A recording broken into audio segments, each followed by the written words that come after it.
গতকাল রাতে প্রবল বৃষ্টি, তার সাথে ঝড় আর প্রকৃতির এই রুদ্র রূপকে ক্যামেরাবন্দি করা আমার দীর্ঘদিনের নেশা বলতে পারেন। পরবর্তীকালে দু একটা সংবাদপত্রে প্রকাশ, তো এই নিয়ে ভালোই লাগে বেশ। সব কিছুর মধ্যে একটা সৌন্দর্য রয়েছে। আর তারপর মেঘ কেটে যাওয়ার পর সকালে আবার রোদের দেখা মিলেছে।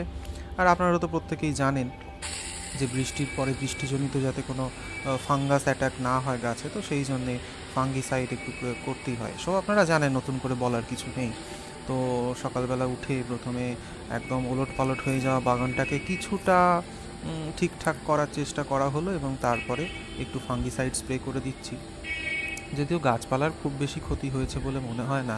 আর আজকে এই যে একটু একটু করে রোদের দেখা দিচ্ছে, যদি আজকেরও বৃষ্টি হতো বা আগামী 2-3 দিন নিম্নচাপের মতো বৃষ্টি হতো তাহলে একটু সমস্যার কারণ থাকতো। কিন্তু যেহেতু নতুন করে আবার রোদ উঠছে, এবং আশা করি আজকে আর তেমন বৃষ্টি হবে না, তো সেই দিক থেকে অতটা ভয়ের কিছু নেই।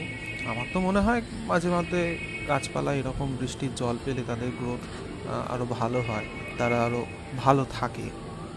যদিও ফাঙ্গাস অ্যাটাক হলে ব্যাপারটি একটু সমস্যা ব্যঞ্জক হয়ে দাঁড়ায়, তো সেই জন্যে তার ব্যবস্থাও মোটামুটি নিয়ে নিচ্ছি। আপনারা প্রত্যেকে নিচ্ছেন নিশ্চয়ই।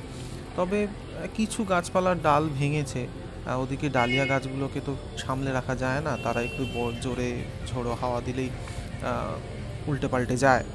তো কিছু করার নেই, যতটা সম্ভব চেষ্টা করেছি ঠিক করে রাখার। এর মধ্যে মন্দের ভালো হচ্ছে, আমার যে গাছগুলো ভেঙে গিয়েছিল চন্দ্রমল্লিকা গাছগুলো, তো সেগুলোকে ফেলে কেন দেব, তাদেরকে নিয়ে সুন্দর করে এইভাবে সাজিয়ে ফেললাম। আসলে প্রত্যেকটা খারাপ জিনিসের মধ্যেও না অনেক কিছু ভালো থাকে। এটা আমাদের খামতি যে আমরা ভালোটাকে দেখতে পাই না বা ভালোটাকে ভাবতে পারি না, খারাপটা আমাদের চোখে বেশি করে পড়ে। এটা খুব স্বাভাবিক, আমাদের হিউম্যান নেচারই তাই।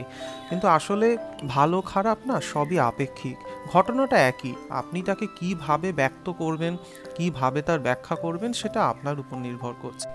আজকে এখানেই শেষ করছি এই ছোট্ট একটা ভিডিও। আপনারাও জানাতে ভুলবেন না আপনাদের ছাদ বাগানের কীরকম অবস্থা। কমেন্ট সেকশনে আমি অপেক্ষায় রইলাম। আপাতত টাটা।